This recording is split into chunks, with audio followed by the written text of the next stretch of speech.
There are times I drink every day.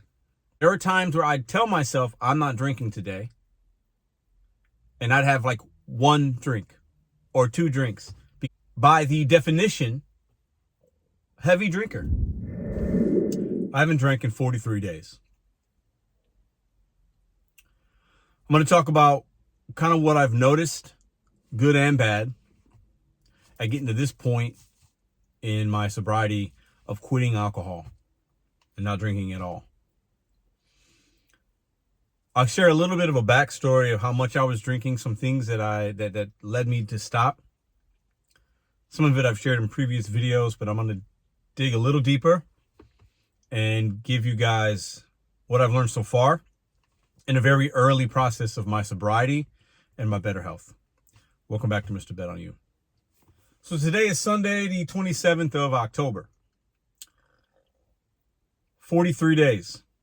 Last time I drank was a Saturday, September 12th, I believe. And that day I drank eight drinks that day within like maybe a 5-hour span. And sometimes that'd be normal for me, especially if it was a family gathering or if I was going to an event. Other times I would drink alone by myself and drink less than, maybe sometimes just a couple of drinks, maybe sometimes 5 or 6 drinks. There were times I'd drink every day. Sorry, those dogs. They're just going to have to be part of the video. There are times I drink every day. There are times I'd go a few days without drinking. There are times where I'd tell myself I'm not drinking today, and I'd have like one drink or two drinks because I was thirsty and wanted the taste, not knowing I was addicted. I had an issue, an unhealthy relationship with it. Obviously, for those of you that know, I have type 1 diabetes. That's how I started to stop, was I should not be drinking. So I need to stop because I want to get better health. About the first 2.5, 3 weeks, I was irritable, cranky, even more so. Minor things would set me off, and I didn't attribute it to the stopping drinking. The third weekend or so, 3.5 weeks in, my body just shut down. My diabetes, blood sugar skyrocketed. Even with me taking my insulin, I lost energy. I didn't eat. And I went into diabetic ketosis. I was in the hospital for 3 days. Since coming out of the hospital, my diabetes has been better. My blood sugar has been better. Not great, but better. I'll have a checkup in a few weeks and check my A1C levels to see if those have gone down, and they should. I'm eating better, still not drinking. But this is some of the things I'm going to get into what I've kind of noticed as well. Elaborate a little deeper in just a second, but I want to go back a little bit. Been drinking for 20 years. By the definition, heavy drinker. That doesn't mean I drink every day. It doesn't mean I blacked out every day. I've had blackouts before where I've lost time. Even years ago, I had one that was scary. I woke up out of a blackout walking in a neighborhood.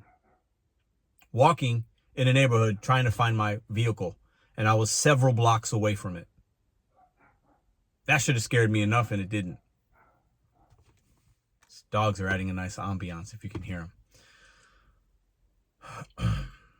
So I was a heavy drinker when I shouldn't have been at all.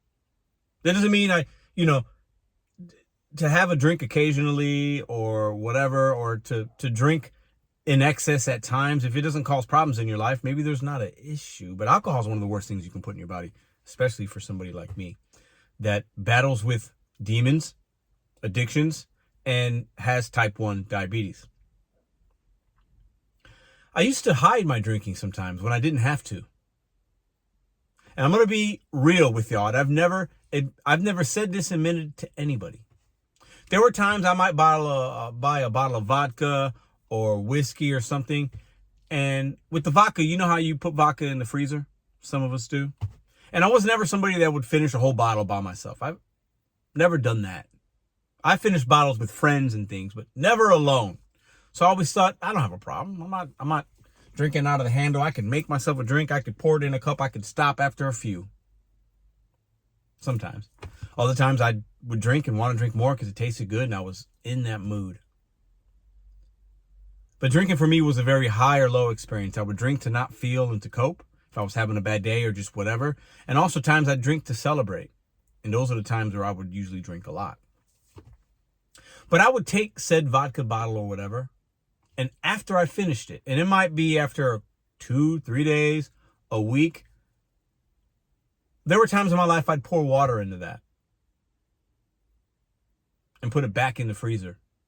Times I'd leave an empty bottle without pouring water or anything in it and leave it in the freezer to have the appearance or the illusion, the falseness that there was still alcohol in it, that I hadn't finished it as quickly or hadn't finished it yet.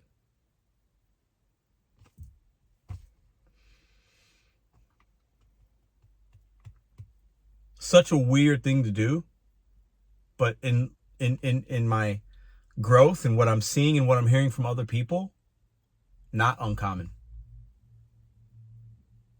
Not uncommon at all for an alcoholic to do that, or somebody with issues with alcohol to hide it.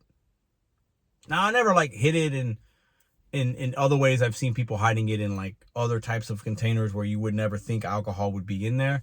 But the shame of me in the drinking, didn't want people around me to realize I had finished something, because I thought that maybe that's in excess. Maybe that I finished it too quick. Maybe that bottle of vodka should have lasted me a couple of weeks. For a normal person, maybe it's that. For others, it's a couple days. For some, it's one day, one night. What I've noticed since I've stopped drinking, my sleep has gotten way better. Now, there were times I would drink and then maybe you pass out, or, not like on the couch just all drunken, but I would go to sleep. But sometimes my drinking would make me fall asleep quick, but I'd be up every hour having to use the restroom. Because with my diabetes, the blood sugar spikes, because that's what alcohol does to your body, and then you have to urinate frequently. If you have type 1 diabetes, you can relate. So I would get restless sleep. I might sleep 5, 6, 7 hours or be in bed, but I'd be waking up every hour, almost like clockwork, to get rid of what was in my body. Because my body was like, nope, this isn't good. Your blood sugars are high. We need to get rid of this alcohol. And then all the times, when you're drinking, so my sleep has gotten better, way better. I might wake up once now. Actually, I would say this last week has been the healthiest that I've felt physically. And I think in the last 7 days, I've gotten up only 4 or 5 times in total to use the restroom in the middle of the night. That used to be some nights I'd get up every night 4 or 5 times. So my sleep has gotten way better. I've been more focused in the morning. Now, that's not to say I wasn't focused before. I can get up and do what I got to do. But now I'm waking up, having a little breakfast, checking my blood sugars. I don't have a hangover. I feel better. I feel more awake. I feel more alive in the morning. It's the first thing I've recognized since I'm 43 days in without alcohol. My mornings feel different. And I think they'll get even better as I form more of a routine and get better sleep. And yeah, because to be honest, I'm still eating sometimes a little bit later than I should, but my appetite is different right now as well. I've noticed that. Second thing, my appetite's just different. It's just different.